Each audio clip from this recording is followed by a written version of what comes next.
오늘 하나님께서 우리에게 주시는 말씀 함께 보겠습니다. 사도행전 27장 9절에서 26절까지의 말씀입니다. 제가 먼저 읽도록 하겠습니다. 많은 시간이 소모되고 금식하는 절기도 지났기 때문에 항해가 위험해졌습니다. 그래서 바울이 사람들에게 충고했습니다.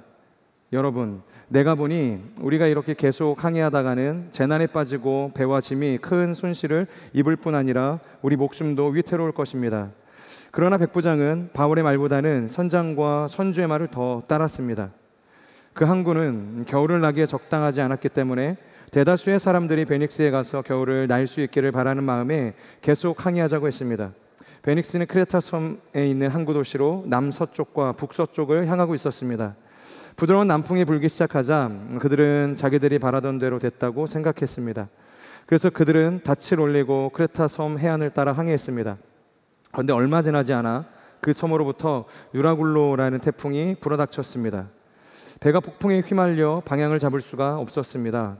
그래서 우리는 배가 가는 대로 내맡기고 표류하다가 가우다라는 작은 섬 아래쪽을 따라 지나면서 간신히 거룻배를 바로잡을 수 있었습니다. 선원들은 그 배를 끌어올리고 아래로 밧줄을 내려보내 선체를 둘러맸습니다. 그대로 가다가는 배가 이 스르디스 해안의 모래 언덕에 처박힐까 두려워 그들은 닻을 내려 배가 표류하게 했습니다. 우리는 폭풍에 몹시 시달리다 못해 이튿날에는 선원들이 짐을 바다에 던져넣기 시작했습니다. 3일째 되는 날에는 선원들이 배의 장비들을 자기들의 손으로 내던졌습니다. 여러 날 동안 해와 별도 나타나지 않고 폭풍만 계속 불어닥치자 결국 우리는 구조될 모든 소망을 포기했습니다. 사람들이 오랫동안 아무것도 먹지 못하고 있는 가운데 바울이 일어나 그들 앞에 서서 말했습니다. 여러분, 크레타 섬에서 항해하지 말라는 내 충고를 들었더라면 이런 타격과 손실은 입지 않았을 것입니다. 그러나 이제 내가 여러분에게 당부합니다. 여러분 가운데 아무도 목숨을 잃지 않고 배만 손상될 것이니 안심하기 바랍니다. 어젯밤 내 하나님, 곧 내가 섬기는 하나님의 천사가 내 곁에 서서 바울아, 두려워 마라.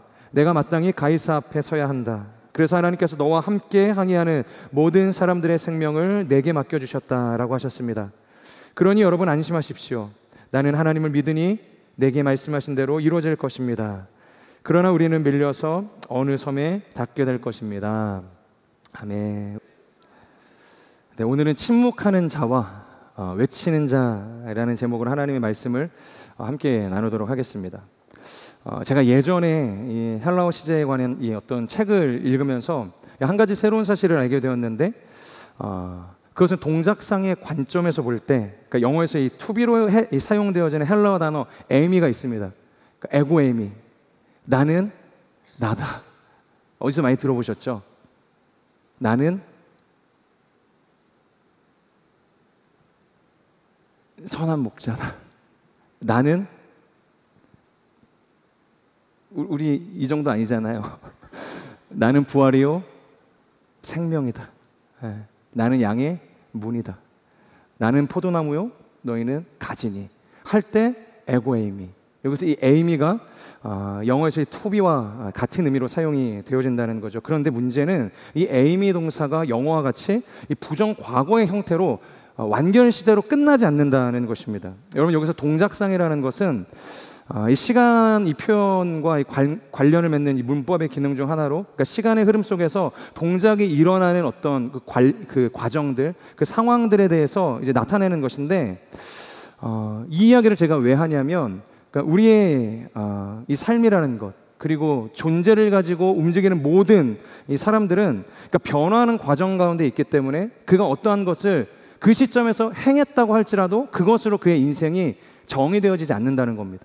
그것으로 그 사람의 모든 상황이 완료로 끝이 나는 것이 아니라는 것이죠.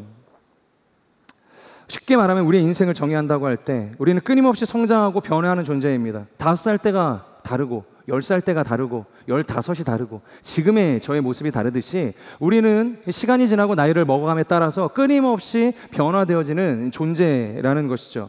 그렇기 때문에 과거에 내가 실패했을지라도 그것이 나에 대한 최종적인 정의가 될 수 없다는 거예요. 너는 그런 사람이야. 너는 실패자야. 너는 성공할 수 없어. 그런 가치관을 가지고 우리를 정의할 수 없다는 겁니다. 중요한 것은 지금의 내가 중요한 것이고 그리고 현재를 살아가는 내가 중요한 것이고 앞으로 살아갈 우리의 인생이 중요하다는 것입니다. 그런 관점 속에서 이 성경이라는 것이 우리를 이 영어의 그 부정과거 형태처럼 우리를 단정짓는 그런 시제를 사용하지 않았다는 거예요. 끊임없이 우리를 변화할 수 있는 존재, 그러니까 소망을 가진 존재로 우리를 정의하고 있다는 것입니다. 하나님께서 우리 인간을 대하실 때 제한하거나 한정짓지 않는다는 겁니다. 우리의 한 번의 실패를 통해서 우리의 인생을 실패자로 부르지 않으신다는 겁니다. 과거의 실패로 나의 삶이 끝이 나는 것이 아니라 하나님께서 오늘도 나에게 찾아오셔서 말씀하시고 언약을 주시고 우리를 하나님이 원하시는 소망의 항구로 인도하시는 하나님이라는 거예요. 그래서 어제는 내가 실패했을지라도 오늘의 나는 실패할지라도 하나님께서 우리와 함께 하신다면 우리는 여전히 소망 있는 존재라는 것입니다. 하나님께서는 우리를 소망 있다 말씀하신다는 거예요. 그렇기 때문에 우리도 우리의 인생을 바라볼 때, 누군가의 인생을 바라볼 때 부정적인 모든 이 시선을 거두고 소망의 존재로, 소망된 인생으로 여길 수 있어야 된다는 것이죠. 그러니까 과거에 머물거나 과거에 함몰되어서 과거로 그 사람을 단정짓는 것이 아니라 하나님께서 그 사람의 인생을 가지고 계시는 계획이 무엇인가, 저 사람의 인생 가운데 하나님이 원하시는 소망이 보이는가, 그것을 통해서 우리는 그 사람을 평가할 수 있어야 되고 그 사람의 존재를 선포할 수 있어야 된다는 것입니다. 언제나 새로운 출발로, 소망으로, 가능성의 자리로, 인생의 시작으로 하나님께서는 우리를 인도해 가시는 분이라는 거예요. 마치 수백 년의 애굽 종살이를 했던 이스라엘 민족을 6월절이라는 새로운 하나님의 시간표 속으로 들어오게 하셔서 그들을 구원하신 하나님이라는 겁니다. 만약 우리가 포기하지 않는다면, 우리의 인생을 제한하거나 정의하지 않는다면, 낙심하지 않는다면 하나님은 우리를 이끄시는 분이라는 겁니다. 에이미, 여전히 우리의 인생에 소망이 있음을 하나님께서 바라보시고 신뢰하시고 우리와 함께 일하신다는 것입니다. 그런 맥락에서 오늘의 말씀을 한번 읽어보자는 거죠. 그러니까 사도 바울이 로마로 드디어 떠나게 됩니다. 수많은 지면을 할애해서 이 사도 바울의 재판의 과정들을 우리가 다루지 않았습니까? 20장부터 시작되었던 언제 가나, 언제 이 재판은 끝나나, 언제 그는 진짜 가이소에게 가서 항소를 할 것인가, 재판을 받을 것인가. 20장부터 시작됐던 그의 여정이 오늘 이 27장으로부터 이제 출발하게 된다는 것이죠. 여러분 놀랍지 않습니까? 성경을 읽으면서 그냥 26장 읽었으니까 우린 27장, 그래 이제 로마로 가는구나, 이렇게 해석을 해서는 안 되는 거죠. 사도 바울은 그간에 2번의 살해 위협이 있었습니다. 2번이나 그 사람을 죽이려고 했던 이 유대 민족의 공격이 있었죠. 그리고 그 사이에 2년간 옥살이를 했고 3명의 압도적인 이 권력자들에 의해서 재판 아닌 재판을 받게 되지 않았습니까? 제가 지지난 설교 때도 이야기했지만 만약에 제가 그 상황에서 재판을 받는 죄인이었다고 한다면 아마 낙심하거나 포기해서 가이사에게 항소하지 않았을 겁니다. 그냥 가이사랴에서 예루살렘으로 돌아가서 그냥 적당히 재판받고 그냥 풀려나야지, 아마 그런 생각으로 포기했을지 모르겠다는 거예요. 그런데 에이미의 태도로 사도 바울은 자신의 인생을 그것으로 단정짓지 않았다는 겁니다. 오히려 소망의 끈을 붙드니까 하나님께서 마침내 27장에 이르러서 그의 길을 열어주시는 거예요. 진짜로 로마로 가는 이 여행길에 오르게 했다는 것입니다. 사랑하는 여러분, 저런 우리의 인생도 이 사도 바울의 인생과 같이 이 포기를 모르는 인생이 되기를 축복합니다.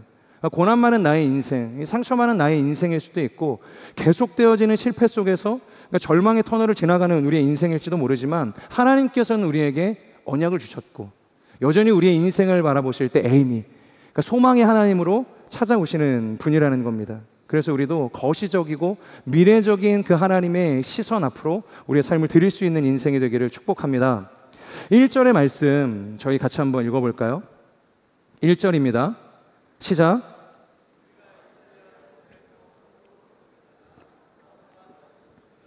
황제부대에 소속된 율리오라는 백부장에게 넘겨졌습니다. 지금 본문을 보면 이 사도 바울의 호송을 누가 맡았다고 이야기를 하냐면 바로 백부장 이 율리오라는 사람이 등장을 하게 되는 것이죠. 오늘 우리는 이 백부장 율리오의 모습과 그리고 호송되어지는 이 죄수 신분인 사도 바울의 이 모습을 비교하면서 우리가 하나님 안에서 가져야 할 영적인 태도, 영적인 롤 모델은 누구인가 함께 좀 말씀을 나누려고 합니다. 먼저 율리오를 보려고 하는데 2절의 말씀 우리 계속해서 읽어볼까요? 시작. 우리는 아시아 지방의 해변을 따라 항해하게 돼 아드라무테노호를 타고 바다로 출항했습니다. 데살로니가 출신의 이 마케도니아 사람 아리스다고가 우리와 동행했습니다. 자, 지금 말씀을 보면 이 백부장 율리오의 호송을 통해서 지금 그가 어떤 배를 탔다고 이야기를 하느냐, 이 아드라무테노라는 배를 탔다고 이야기하고 있죠. 아드라무테노, 어떤 배일까요? 제가 지난 이 월요일 날, 이제 목회자는 월요일 날 쉬잖아요. 여러분들 다 출근하러 가셨을 때 저는 집에서 아이들을 이제 학교에 보내고 유치원 보내고 커피 한 잔 마시면서 오늘은 뭘 할까 하다가 정말로 집에서 저희가 막 영화 같은 거 잘 안 보거든요. 근데 아내랑 앉아서 이제 TV에서 하는 이제 영화 하나를 저희가 이제 보게 됐어요. 그 제목이 뭐였냐면 하이제킹이라는 영화였습니다. 혹시 보신 분 계세요? 대단히 재밌지는 않습니다. 네. 시간 가는 줄 모르고 막 보지는 않았어요. 보다 보니까 아까워서 끝까지 본 영화기는 하는데 간략하게 내용을 제가 좀 스포를 하면 당시에 이 무장 공비도 많았고 이 월남한 이 북한 사람들도 많았기 때문에 이 하이제킹이 다뤄져 있는 그 이 시대가 그러니까 간첩 활동이 굉장히 많은 이 시대상이었다는 거예요. 그래서 영화를 보면 시작할 때 이제 월북을 시도하기 위해서 비행기를 납치해서 북으로 들어가는 이 장면이 나오거든요. 그래서 공군에서 그 비행기를 어떻게든 회유를 하거나 이제 격추를 해가지고 북한으로 못 들어가게 만들어야 되는데 이제 거기에서 이제 전투기 조종사로 이 하정우 씨가 이제 나오는 겁니다. 그래서 사령관이 저 엔진을 쳐가지고 미사일을 날려가지고 얘네를 이제 바다로 떨어뜨리든가 어떻게든 이제 불시착을 시켜서 북한으로 못 들어가게 하라고 이야기를 하는 거예요. 근데 하정우 씨가 계속 이 그 비행기 안을 보고 뭐 비행기를 돌려서도 보고 이 기장의 이 눈을 보기도 하고 여러 가지 이제 고민을 이제 한 끝에 사령관이 명령한 그 격추 명령을 거절하게 됩니다. 그래서 불명예 전역을 이제 하게 됩니다. 상관의 명령을 어겼기 때문에 뭐 더 이상 이제 군부대에서 일을 할 수가 없었던 상황이었죠. 그리고 뭐 몇 년의 시간이 흘러서 이 대한항공의 이 파일럿으로 이제 취직을 하게 돼요. 이제 부기장으로 취업을 이제 하게 되는데, 그러니까 문제가 뭐냐면 어떠한 기장도 이 하정우 이 부기장에게 그 랜딩을 맡기지 않는 겁니다. 그러니까 보통 이 비행기 착륙을 이제 연습을 해봐야 그것을 맡겨서 훈련을 해봐야 이제 본인도 이제 기장이 될 수 있는데 이 하정우 씨에게 어떠한 기장도 이 랜딩의 기회를 주지 않았다는 거예요. 그러니까 이유가 뭐냐면 그러니까 대부분의 사람들이 이제 퇴역을 하고 나거나 아니면은 뭐 전투기 조종사로 더 이상 하기가 어려운 경우 전역을 하고 이제 항공사 이제 파일럿이 되는 거예요. 그러니까 다 이제 그 나물이 사실 이제 그 밥인 겁니다. 다 이제 비슷한 학연 안에서 비슷한 부대 안에서 생활을 했던 사람이었기 때문에 얘가 어떤 군사령관의 명령을 어기고서 지금 전역을 한 불명예 전역자라는 걸 아는 거예요. 그러니까 그게 고가우니까 이제 하정우에게 이제 텃세를 이제 부린 거죠. 그러던 어느 날 이제 새로운 기장으로 성동일 씨가 오게 됐는데 하정우에게 그렇게 묻는 겁니다. 그러니까 너는 그때 왜 명령에 불복하고 비행기를 그냥 보냈냐고 이야기를 하는 거예요. 진짜로 비행기가 갔거든요. 그때 하정우 씨가 뭐라고 이야기하냐면 사령관의 명령에 이 순종을 해서 내가 미사일을 날리는 것이 맞는데 사실 미사일을 날렸을 때 다행히 뭐 엔진에 정확하게 맞아가지고 이 사람들이 불시착하면 다행이지만 뭐 불이 뭐 옮겨 붙어가지고 터져버리게 되면 안에 있는 사람들이 다 죽을 수 있는 거 아니냐. 그러니까 이 승객의 안전 때문에 도저히 미사일을 쏠 수가 없었다고 이야기를 한 거예요. 그랬더니 성동희 씨가 하는 말이 뭐냐면 너는 전투기 조종사로는 전역관님이지만 이 민간 항공기의 이 파일럿으로는 최고의 자질을 가지고 있다고 이야기하는 거죠. 전투기는 격추를 하는 거지만 이 민간 항공기의 파일럿은 민간 인들을 가장 우선적으로 그들의 생명을 보호하는 역할을 해야 되는 것이었기 때문입니다. 그래서 결국에는 뭐 랜딩의 기회를 이제 뭐 줬다 뭐 이런 얘기예요. 그러니까 제가 이 이야기를 왜 하냐면 그러니까 아드라무테노가 그런 배웠다는 겁니다. 네, 대한항공과 같이 민간 항공기와 같이 당시에 이 승객을 가장 우선으로 하고 승객을 나르는 배였다는 거예요. 이 배는 여객선이나 이 화물선 같이 그러니까 사람 외에 짐을 실어서 뭐 이렇게 나르는 게 아니라 그러니까 무조건 사람만 태우는 겁니다. 마치 아라뱃길을 운행하는 조금 큰 유람선처럼 사람을 태우고 멀지 않은 거리를 항해하는 배였다는 겁니다. 그러니까 이처럼 사람이 가장 중요한 배를 지휘할 때 이 율리오 이 백부장의 모습이 어땠냐면 이 3절의 말씀을 우리 같이 한번 볼까요? 3절입니다. 시작. 이튿날 우리는 시돈에 닿았습니다. 율리오는 바울에게 친절을 베풀어 그가 친구들에게 가서 필요한 것을 공급받을 수 있도록 허락해 주었습니다. 자, 여러분 3절을 자세히 보시면은 말도 안 되는 내용을 지금 3절에 담고 있는 거예요. 그러니까 바울을 대하는 이 율리오의 태도가 적나라하게 소개가 되고 있는데 너무 친절해요. 바울에게 이 율리오가 행하는 이게 뭐 너무 대단한 어드밴테이지를 주고 있는 겁니다. 여러분 이게 어디를 봐서 죄수의 신분일까요? 지금 율리오는 바울에게 자유를 주고 아무런 제한이 없이 친구들을 만나고 교제할 수 있도록 지금 허락을 해주었다는 거예요. 그리고 심지어 이 사도 바울과 선교 여행을 함께했던 마케도니아 사람 누구요? 아리스다고를 이 사도 바울의 로마행에 동행자로 붙여서 함께 동행을 할 수 있도록 기회를 주었다는 것이죠. 여러분 죄수에게 보호자가 웬 말입니까? 죄수에게 보호자가 어디 있어요? 이건 뭐 말로 할 수 없는 친절을 지금 행하고 있는 것이죠. 속된 말로 친절이 아니라 그러니까 파격이라고 이야기할 수 있는 거예요. 그러니까 권한을 넘어선 이 월권이라고 이야기를 해도 이 뭐 틀리지 않는 상황이었습니다. 사도행전 25장을 보면 벨릭스에게 재판을 받을 그 당시에 벨릭스가 제한적으로나마 사도 바울에게 자유를 준 적이 있죠. 하지만 이때는 내가 가이사에게 상소할 것이고 너가 로마로 갈 것이다. 그리고 이 뭐 바울의 재판이 디테일하게 이루어지기 전이었기 때문에 얘에게 내가 한번 돈을 받아봐야지 이런 어떤 마음의 동기가 있었기 때문에 그 목적으로 자유를 줄 수는 있었다는 거예요. 근데 지금은 뭐냐면 재판의 결과가 나왔고 지금 가이사에게 이 율리오가 이 사도 바울을 호송해야 할 책임이 있잖아요. 그러니까 그냥 죄수의 신분이 아니라 누구의 죄수예요 지금? 베스도의 죄수인가요? 벨릭스의 죄수예요? 아그리빠의 죄수인가요? 아니요.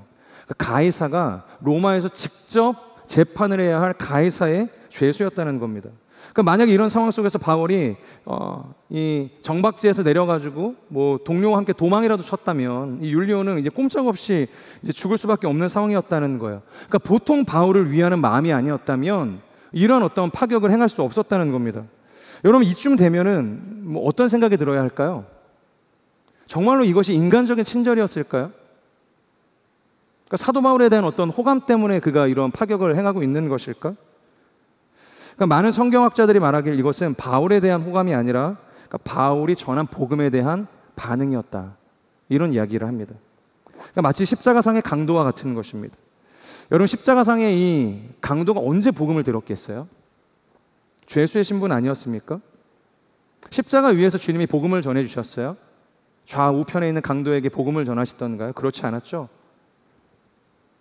십자가상에서 가상칠언이라고 이야기하는 그 7가지의 메시지, 그것을 끝으로 예수님께서는 숨을 거두셨을 뿐이라는 겁니다. 그런데 그때 예수님에게 오히려 강도가 이야기를 하는 거예요. 주여 당신의 나라에 들어갔을 때 나를 기억해 주십시오.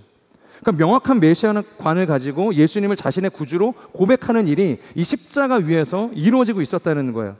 여러분 이것은 이 십자가 위에서 예수님이 강도에게 복음을 전하진 않았지만 이전에 예수님에 대한 소식을 복음을 익히 들어서 이 죄수가 알고 있었다는 겁니다. 여러분 예수님의 이 복음 전파와 사역이 얼마나 광범위하게 그 시대를 장악하고 있었냐면 마가복음 3장 8절의 말씀을 보면 이렇게 쓰여져 있습니다. 예수께서 행하신 일을 다 듣고 유대, 예루살렘, 이두메, 요단강 건너편 두로와 시돈 지방에서 많은 사람들이 몰려왔습니다. 그러니까 예루살렘 전 지역, 예루살렘을 넘어선 이방에 올 수 있는 모든 사람들이 예수님의 복음을 듣고서 왔다는 거예요. 그러니까 예수님께서 두로와 시돈으로 가시기도 전에, 이두메로 가시기도 전에, 암몬 땅으로 가시기도 전에 그 사람들이 먼 타국에서 예수님의 그 복음을 전하는 소식을 듣고서 예수님을 만나러 왔다는 겁니다. 여러분 두로와 시돈은 요단강으로부터 40km나 떨어져 있는 지역이거든요. 완전히 이방 땅이었습니다. 그런데 그들이 어떻게 예수님을 알았는지 예수님께 몰려왔다는 거예요. 예수님께서 전하시는 이 복음이라는 것이 예루살렘 안에서 당시에 굉장히 큰 이슈였고 강력했다는 것을 의미하는 것이죠. 여러분 오늘 본문에 나오는 이 사도 바울의 상황도 사실 다르지 않습니다. 바울의 재판이 보통 재판이 아니었죠. 그러니까 일개 평민이 일국의 분봉왕을 만나고 총독을 만나서 혈전 아닌 혈전을 벌인, 그리고 마지막에 하는 말이 뭐냐면 너희로도 안 된다는 거예요. 사실 내가 가이사에게 항소하겠다라고 이야기하는 것은 너희는 나를 재판할 권한이 없다는 거예요. 그러니까 난 너희에게 재판받지 않겠다고 이야기를 하는 거죠. 결국에는 이 황제에게 재판을 받게 되어지는 예루살렘 역사에 사실 이러한 일들이 흔했겠습니까? 흔한 상황이 아니었겠죠. 온 유대가 소란스러웠을 겁니다. 그리고 자신을 변론하는 이 세 차례의 변론 과정 속에서 부활의 도를 정했고 십자가의 복음을 전했던 사도 바울이었다는 것이죠. 오죽하면 이 왕실이라는 완전히 격리되어져 있는 이 다른 세계에 살았던 아그리빠 왕까지 그 복음에 대한 소식을 듣고서 반응해서 사도 바울을 보기 위해서 베스도를 찾아왔을 정도였으니, 여러분, 그가 전하는 이 복음이 얼마나 온 유대를, 이 가이사랴를 떠들썩하게 했는지 우리가 이 왕과 이 총독들, 그 사람들의 반응을 통해서 유추할 수 있다는 겁니다. 그리고 성경에서 백부장이라는 단어는 이 상징성이 있습니다. 그러니까 믿음과 회복을 표현하는 이 중요한 스토리를 이끌어가기 시작할 때 등장하는 인물들, 내 믿음이 크다. 주님이 가지 않으셔도 여기서 내 하인에게 나라고 이야기하시면 내 하인은 그 즉시로 나을 것입니다. 내 믿음이 크다. 내가 이스라엘에서 이만한 믿음을 본 적이 없다. 복음이 전해지는 곳마다 이 사람의 이야기가 같이 전해질 것이다. 백부장의 이야기를 다루지 않았습니까?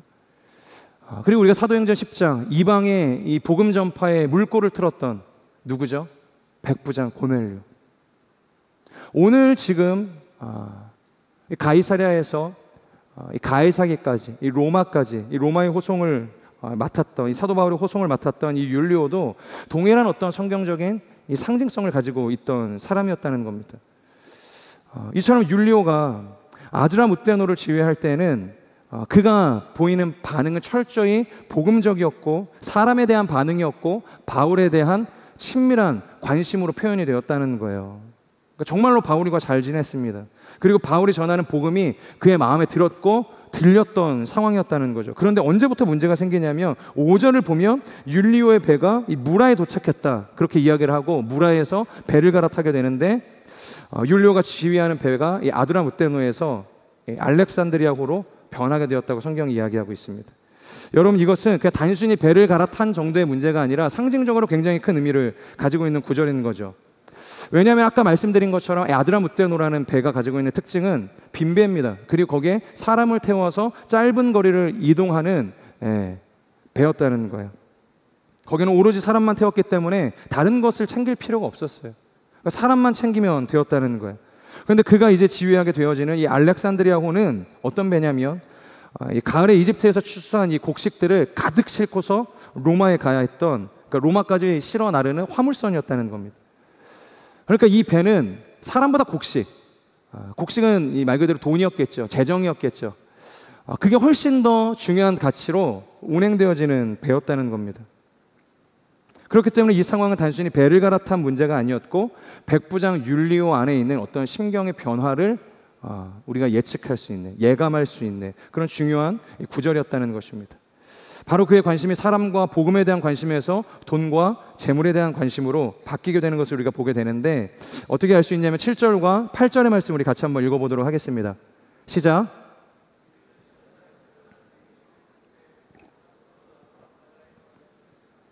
그러나 바람이 불어 우리 항로를 지키지 못하고 살몬의 맞은편 크레타 섬을 끼고 간신히 해안가를 따라 움직여 라세아 도시에 가까운 아름다운 항구라는 곳에 이르렀습니다.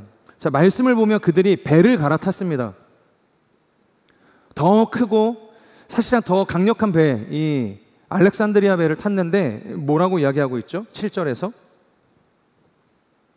속도가 나지 않았다는 이야기를 하고 있거든요. 심지어 배가 항로를 지키지 못하고 표류하다가 간신히 이 아름다운 항구라는 미항에 정박하게 되었다고 이야기하는 거죠.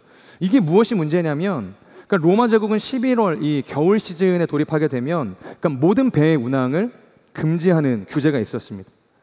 이유는 이 9월부터 4월까지는 이 지중해 연안에 굉장히 심각한 이 북서풍의 바람이 불었기 때문에 그러니까 운행을 한다는 것 자체가 자살행위였다는 거예요. 그런데 지금 예상하지 못한 역풍을 맞고 배가 표류하는 바람에 항해가 느려졌고 어느덧 이제 11월이 된 겁니다. 이 말은 11월이 됐기 때문에 더 이상 항해를 할 수 없다는 것을 의미했고, 그러니까 내년 2월까지는 꼼짝없이 내가 정박하고서 내년 2월이 되면 그때야 로마로 갈 수 있다는 것을 의미했다는 거예요. 근데 문제가 뭐냐면 정박은 좋죠. 정박하는 것이 뭐 문제가 있는 것은 아닙니다. 11월이 됐기 때문에 로마가 규제하는 이 법안상 갈 수가 없는 것이 뭐 당연한 것이기 때문에. 근데 진짜 문제가 뭐냐면 정박을 하게 되면 그 안에 있는 곡식은 어떻게 될까요? 11월이니까 내년 2월까지 3달의 시간을 그 배에 그것을 보관해야 하는데 당시에 뭐 냉장고가 있었겠습니까? 그것을 어떻게 보관할 수 있는 뭐 마땅한 도구가 사실 없었겠죠. 그렇기 때문에 그것이 내년 2월이 된다는 것은 다 썩어서 이제 버려지게 된다라는 것과 이제 같았다는 거예요. 그러니까 율리오가 어떻게 하냐면 지금까지 그는 사람의 안전이 가장 중요했기 때문에 4절의 말처럼 역풍을 맞았어요. 그때도 아드라무띠아노를 타고 갈 때 역풍을 맞았을 때 구브로 해안을 돌면서 천천히 돌고 돌아서 안전하게 한국까지 이동을 했다는 겁니다. 그런데 지금은 어떠냐면 9절에서 10절을 보면 바울이 이야기합니다. 더 이상 항해를 하는 것이 어려울 것 같습니다. 다 위험할 수 있을 것 같습니다. 만약 욕심을 내서 더 움직였다가는 이 배와 짐 이게 문제가 아니라 우리까지 다 죽게 될 수도 있습니다. 그러니까 여기서 멈춰 서죠. 더 이상 가지 맙시다. 이렇게 이야기를 하는데 11절 율리오가 어떻게 반응을 하냐면 우리 같이 한번 읽겠습니다. 11절 시작.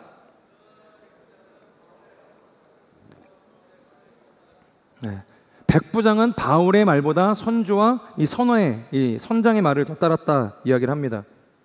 그러니까 지금까지는 복음을 전하는 이 사도 바울을 위해서라면 이 파격도 월권도 강력하게 했던 사람이 율리오라는 사람이었다는 거예요. 근데 원어적인 느낌으로 보면은 선주의 말을 더 따랐다는 것은 가볍게 이 사도 바울의 말을 무시했다. 그러니까 이런 뉘앙스가 담겨져 있는 것입니다. 그러니까 말보다 이 바울의 말보다 선장과 선주의 말을 더 따른 것이죠. 지금 그들이 정박해 있는 이 미항은 이 곡식을 실은 배가 정박하기에는 적합한 항구라고 이제 생각하지 못하고, 그러니까 1년 내내 안전하고 곡식을 옮겨서 저장할 수 있는 좀 큰 항구로 옮기고 싶은 생각이 있었습니다. 근데 그게 바로 이제 근처에 베닉스라는 항구가 있었다는 거예요. 근데 가장 가까운 베닉스도 사실상 65km나 떨어진 지역이거든요. 여러분, 배를 타고서 65km를 간다는 것은 결코 이 짧은 거리는 아니죠. 제가 그래서 인터넷을 이제 쳐서 확인을 해봤습니다. 요즘에 이 100기를 타고서 65km를 우리가 지금에 있는 엔진 달린 배로 가면은 한 얼마나 걸릴까? 3시간을 달려야 갈 수 있는 거리예요. 그러니까 엔진이 달려져 있는 화물선에 65km를 가려고 하면 3시간 이상이 걸린다는 겁니다. 하물며 아까도 말했지만 10월의 이 제중에는 닫힌 바다라는 이 악명이 있을 정도로 갈 수가 없는 거예요. 그러니까 모든 이 바다의 길들이 닫혀 있기 때문에 그때 이 바다를 향해서 항해하는 사람은 없었다는 겁니다. 따라서 지금 율리오와 이 선주와 선장들은 그냥 죽겠다고 달려드는 겁니다. 내가 바다에 들어가서 베닉스까지 이 미항에서 이동하겠다는 것은 정말로 죽으면 죽으리라. 사실 이 마음 아니면 갈 수가 없는 결정이었다는 거죠. 여러분, 사람이 가장 중요했고 바울에 대한 신뢰와 복음에 대한 이 친절한 반응을 사도 바울에게 아낌없이 주었던 율리오였지만 그의 마음에 재물이라는 것, 복음이 아닌 다른 것이 대체되어지기 시작하니까 모든 것이 뒤집히게 되었다는 겁니다. 그러니까 사람이 죽든지 말든지 내가 죽든지 말든지 재물을 지키는 것이 가장 중요한 이유가 되는 것이죠. 아무리 하나님의 사람이 이야기를 해도 그것을 가볍게 무시하는 마음의 완악함이 들어오게 된다는 것입니다. 게다가 여러분, 이 백부장 율리오의 직업이 뭐예요? 백부장이죠. 그리고 본문의 말씀을 보면은 황제의 직속 호위 부대입니다. 그러니까 황제의 명령을 받아서 그 명령을 이행하는 백부장이었다는 거예요. 그냥 백부장이 아니었다는 것이죠. 근데 지금 그의 태도를 보면 이 죄인 호송에는 관심이 없고 자신과는 아무런 상관없는 이 재물을 이 베닉스로 가서 지키는 것에 모든 마음이 가 있는 것입니다. 여러분, 그렇기 때문에 우리의 마음 가운데 무엇을 채우며 살아가는 것인가, 그게 가장 중요한 우리의 삶의 원칙이 될 수 있는 것입니다. 우리가 무엇을 보고 무엇에 대해서 듣는지가 중요한 거예요. 내가 보는 것과 내가 듣는 것이 전혀 하나님의 복음적이지 않고 사명적이지 않는데 내가 복음적인 인생을 살아갈 수 있겠습니까? 내가 사명적인 삶을 살아갈 수 있겠습니까? 우리는 자꾸 연약한 인생이기 때문에 아무리 99%를 확신해도 뭐 때문에 무너져요? 1%의 불신 때문에 무너지는 인생이 우리의 인생이라는 거예요. 그러니까 100%를 다 드리겠다는 이 결사, 각오를 가지고 나아가도 우리는 그 하나님의 사명을 붙들고 나아가기에 너무나 연약한 존재라는 거예요. 이 과거의 페루 선교사 출신이었던 이 미국의 복음 전도자, 잘 아실 것 같은데 이 폴 워셔 목사님이 그런 이야기를 했어요. 이게 마치 마틴 루터의 비텐베르크 95개조 이 반박문처럼 그러니까 현대교회를 향한 10가지 이 기소장이라는 제목으로 설교를 하셨습니다. 그러니까 현대교회를 향해서 그러니까 기소하는 거예요. 10가지 사항에 대해서 이야기를 했고 그것이 설교로도 있고 책으로도 있습니다. 우리가 지난주에 이 복음과 도시를 위해서 비전헌금을 내지 않았습니까? 이 복음과 도시 이 유튜브 사이트에 들어가도 이 목사님께서 설교하시는 내용들이 있어요. 근데 그 10가지 기소 내용 중에서 한 가지 저에게 큰 도전이 되었던 것이 있는데 어떠한 항목이었냐면 구별됨에 대한 침묵이었다는 겁니다. 그런 항목이 있는 거예요. 현대교회 10개의 기소장 중에 하나가 구별되는 것에 대한 침묵을 하는 교회, 그것을 기소했다는 겁니다. 우리 안에 하나님의 능력이 임하기를 원하고 하나님을 알기를 원하고 그분의 임재로 충만하기를 원한다고 하지만 우리는 결코 구별된 삶을 살지 않는다. 오히려 우리는 그런 거룩한 구별에 대해서 침묵한다. 그렇게 이야기하는 겁니다. 여러분, 우리가 하나님 안에서 우리의 눈과 이 마음을 구별해서 드리지 못한다면 그러니까 우리 안에 있는 이 알렉산드리아호는 여지없이 우리의 마음을 사로잡게 된다는 것이에요. 그리고 율리오와 같이 죽을 자리인 줄을 알면서도 그냥 달려가는 겁니다. 그러니까 불나방과 같이 그냥 불 속으로 뛰어드는 인생이 된다는 것이에요. 저는 우리의 삶이 이 구별됨에 대한 이 침묵을 벗고 나의 삶을 하나님의 말씀으로 하나님의 진리로 채울 수 있는 인생이 되기를 축복합니다. 계속해서 13절의 말씀을 우리 같이 한번 볼까요? 시작. 부드러운 남풍이 불기 시작하자 그들은 자기들이 바라던 대로 됐다고 생각했습니다. 닻을 올리고 크레타 섬 해안을 따라 항해했습니다. 만약 율리오의 배가 이 베닉스에 잘 안착했다고 한다면 지금 제가 이야기하는 이 모든 설교는 그냥 공연한 소리가 됐을지 모르겠어요. 그런데 13절이 뭐라고 이야기하냐면 그러니까 자기들이 바라던 대로 됐다고 생각을 했는데 여지가 있죠. 아직 끝난 것이 아닙니다. 그들이 바라던 대로 베닉스에 정박하게 됐습니다가 아니라 그렇게 생각했습니다. 우리 이어서 14절 말씀 같이 한번 읽을까요? 시작. 그런데 얼마 지나지 않아 그 섬으로부터 유라굴로라는 태풍이 불어닥쳤습니다. 문제가 생겼죠. 역시나 뭐냐면 이 알렉산드리아호가 유라굴로라는 태풍에 휩쓸리게 되었다는 거예요. 그리고 결국엔 배가 항로를 이탈하게 되었고 이제는 베닉스로 가는 문제가 아니라 그러니까 생존의 문제로까지 이어지게 되었다는 것입니다. 그리고 18절이 중요한데 우리 18절의 말씀을 이어서 함께 읽도록 하겠습니다. 시작. 우리는 폭풍에 몹시 시달리다 못해 이튿날에는 선원들이 짐을 바다에 던져넣기 시작했습니다. 누구도 시키지 않았는데 이 선원과 이 선주가 한마음이 돼서 뭘 하고 있는 거예요? 그동안 자신들이 죽어도 포기하지 못했던 이 짐들을 바다에 버리기 시작했다. 그렇게 이야기하고 있다는 겁니다. 그런데 여러분, 왜 짐을 버리고 있는 걸까요? 갑자기 지금 이 알렉산드리아호는 역풍을 맞고 거의 파선 직전의 상황이었다는 거예요. 만약 여기서 이 짐을 버리지 않으면 배는 더욱 빠른 속도로 그냥 침몰하게 될 뿐이라는 거죠. 그러니까 어떻게든 다 버려서 누구라도 찾아와서 자신들을 구조할 수 있도록 시간을 벌어야 되겠다라는 생각을 하게 된 것입니다. 그런데 19절을 보면 3일이 지나도 아무런 소식이 없었다. 성경이 이야기하고 있어요. 그러니까 결국에는 이 배를 움직일 수 있는 유일한 이 장비들이 있겠죠. 그 장비들마저 다 바다에 내던지기 시작했다. 그렇게라도 해서 침몰하기 시작했다는 거. 이제는 표류하는 방법 외에는 뭐 그들이 이 바다에 살아남을 수 있는 길이 이제 없는 상황이 된 겁니다. 자, 그런데 20절 그렇게까지 노력을 했지만 아무런 소식이 없었다는 거예요. 우리 20절 함께 읽도록 하겠습니다. 시작. 여러 날 동안 해와 별도 나타나지 않고 폭풍만 계속 불어닥치자 결국 우리는 구조될 모든 소망을 포기했습니다. 구조될 모든 소망을 포기했습니다. 여러분, 바로 이겁니다. 그들은 지난 일주일의 시간 동안 인간적으로 해볼 수 있는 것들을 다 해봤다는 거예요. 그러니까 모든 것을 다 동원한 상황이었다는 겁니다. 그러니까 목숨처럼 여겼던 짐도 제 손으로 버렸습니다. 아낌없이 다 바다에 던졌어요. 그리고 배를 움직이기 위해서 필요한 모든 장비마저 바다에 던졌다고 성경이 이야기하죠. 하지만 상황은 나아지는 것이 없었다는 거예요. 그들의 기대하는 어떤 구조선들이 찾아오지 않았다는 겁니다. 오히려 절망만 더 가중이 되었던 것이죠.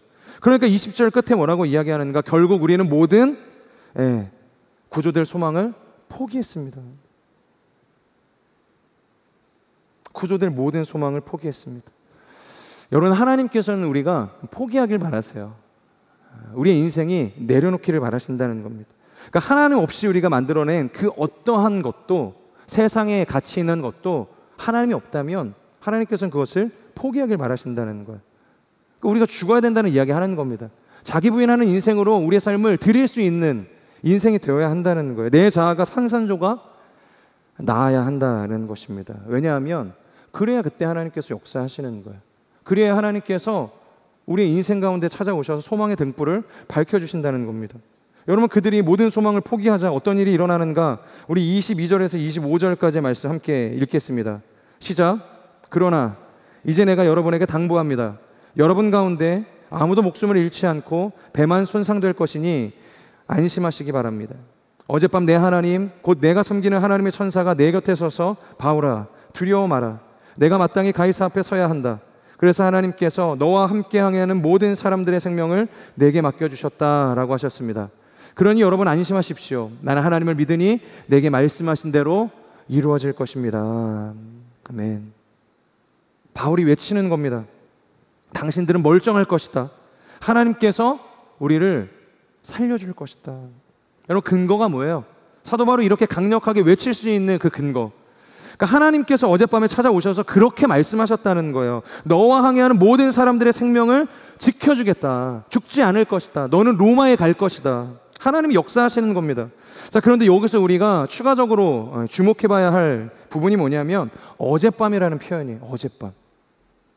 어젯밤에 사도 바울에게 하나님께서 찾아오셨다는 겁니다. 그리고 말씀하시는 거예요. 여러분, 지금 이 사도 바울은요, 표류한 지 최소한 일주일이라는 시간이 흘렀거든요. 그렇다는 것은 표류하자마자 하나님께서 바울에게 찾아오시는 것이 아니라는 거예요. 그 즉시로 찾아와서 야, 너네 죽지 않을 거야, 살 거야, 그러지 않으셨다는 겁니다. 바울도 동일하게 이 폭풍 속에서 고난을 받았고 그 절망의 순간들을 이 선원들과 함께 지나는 시간을 했다는 겁니다.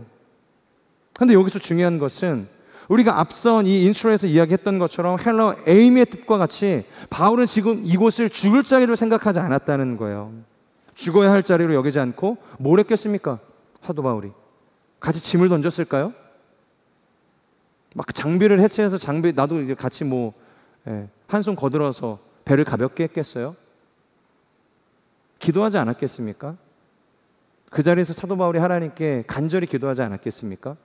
첫째 날에도 둘째 날에도 사람들이 짐을 버리고 장비를 버리는 그 순간에도 사도 바울은 기도하지 않았겠어요? 하나님께 기도한 겁니다. 일주일이라는 시간 동안 계속해서 기도한 거예요. 언제 하나님께서 자신의 기도에 응답할지 알 수 없지만 하나님의 언약을 믿고서 기도했다는 겁니다. 하나님의 언약을 믿고서 기도했다는 거예요. 여러분, 우리는 언제나 미시적이고 현실적인 고민, 이게 되게 중요해요. 오늘 내 인생에 닥친 오늘의 이 문제가 중요하다는 거예요. 나의 직장이 중요하고 나의 가정이 중요하고 내 안에 지금 채워지지 않는 이 니즈가 채워지는 것이 중요한 인생이라는 거예요. 그런 고민으로 우리는 가득 차 있지 않습니까? 당연히 폭풍을 만나 표류하게 되면 누구라도 자신의 생명을 걱정할 수밖에 없겠죠. 이러다 죽는 거 아니야? 로마엔 갈 수 있을까? 하나님의 언약 바라보는 사람 사실 없습니다. 하나님께서 나를 반드시 로마에 보내실 거라고 이야기하셨으니까.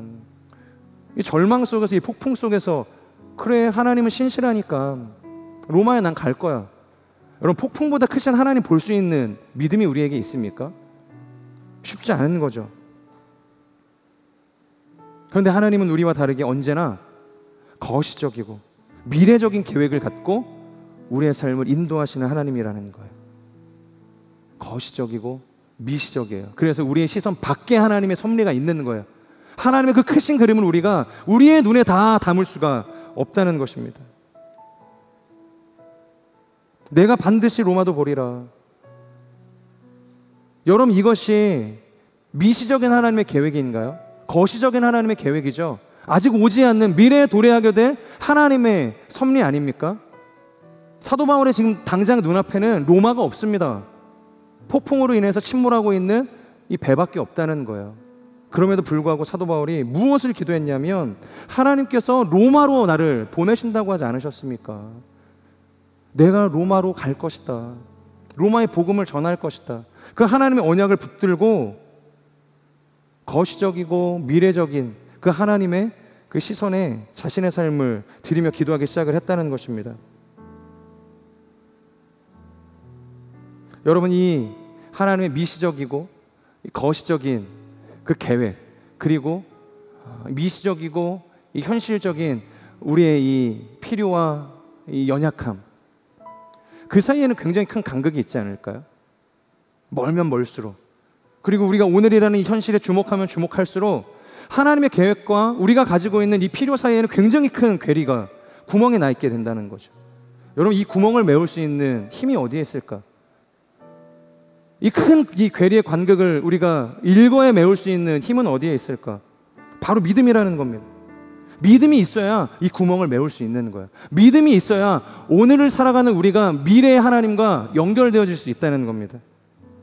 현실에 함몰되기 쉬운 우리의 인생이 바로 그 믿음을 통해서 그 괴리를 좁혀가고 메워가는 것, 여러분, 그것을 우리는 신앙생활이라고 이야기하는 거예요. 여러분, 신앙생활 믿음 없이 하시는 분들, 믿음을 가지시길 주님의 이름으로 축복합니다. 바울이 고난 앞에서 기도했죠. 현실에 함몰되지 않고 미래적이고 거시적인 하나님의 언약을 붙들기 시작합니다. 여러분, 바울이라고 두렵지 않았겠습니까? 그러고 걱정이 없었던 것은 아니었을 것입니다. 하지만 하나님의 언약을 신뢰했기 때문에 붙든 거예요. 그러니까 24절을 보면 하나님의 천사가 바울에게 찾아와서 가장 먼저 하는 말이 뭔지 아세요? 바울아, 두려워하지 마라. 두려워하지 말라고 이야기하는 거예요. 바울이 담대했다면 그의 마음의 두려움을 이야기했겠습니까? 그러니까 사도 바울도 기도하는 가운데 두려웠던 겁니다. 정말로 이러다가 죽는 거 아니야? 나도 같이 짐 버려야 되는 거 아니야? 그럼에도 불구하고 포기하지 않고 기도했다는 겁니다. 그러니까 하나님께서 찾아오셔서 그의 마음을 만지시는 거예요. 두려워하는 그의 마음을 위로해 주시는 거라는 거죠.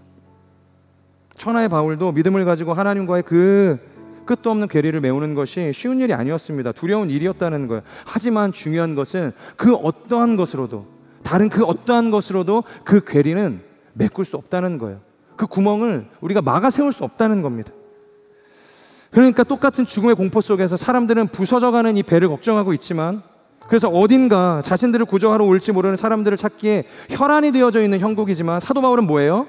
기도함으로 자신의 두려운 마음을 구별해서 하나님께 올려드리는 것입니다. 하나님이 주신 이 언약 하나 붙들고 끝도 없이 벌어지는 이 하나님과의 괴리를 메우는 싸움을 하고 있었다는 거예요. 그러니까 24절 하반절은 그렇게 이야기하는 거예요. 내가 기도한 것처럼 너는 가이사에게 갈 거야. 로마에게 갈 거야. 그가 붙들고 기도한 언약이 무엇인지를 하나님의 천사를 통해서 확인시켜 주시는 겁니다. 그가 이걸 붙들고서 기도했다는 거예요. 그가 붙든 언약이 거짓이 아니라 참이었다는 것을 하나님께서 한 번 더 확증해 주셨다는 겁니다. 오케이, 기도는 그렇게 하는 거야. 너와 나 사이의 이 큰 괴리는 그 기도로 메우는 거예요. 하나님께서 격려하신 겁니다. 칭찬해 주신 겁니다. 사랑하는 여러분, 우리의 삶에도 이러한 치열함이 필요하지 않겠습니까? 그냥 가만히 있는다고, 교회 열심히 다닌다고, 그냥 입으로 찬양한다고 해서 하나님과의 우리의 그 간극이 메워지겠습니까? 저는 우리의 온전한 믿음을 가지고 지금도 여전히 존재하고 있는 그 괴리를 메워갈 수 있는 온전한 신앙, 우리의 삶 가운데 충만하기를 소망합니다. 여러분, 그래야 그 다음이 있는 거예요. 그 괴리가 메꿔져야, 그 구멍이 메워져야 그 다음이 있는 겁니다. 그래야 침묵을 깨고서 우리가 세상 속에 하나님의 복음을 선포할 수 있게 되는 거예요. 만약에 열심히 기도하는데 하나님의 천사가 나타나서 그에게 응답하지 않았다면, 그래서 그의 기도가 옳았다는 것을, 참되다는 것을 확증해 주지 않았다면 그가 담대하게 선포했겠습니까? 우리 죽지 않을 거야. 하나님께서 살아계셔. 하나님께서 나에게 이런 언약을 주셨어. 그게 복음이지.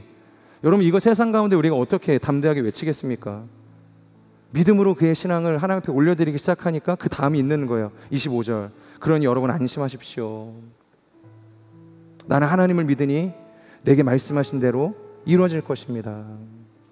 내가 하나님을 믿으니 내게 말씀하신 대로 이루어질 것입니다.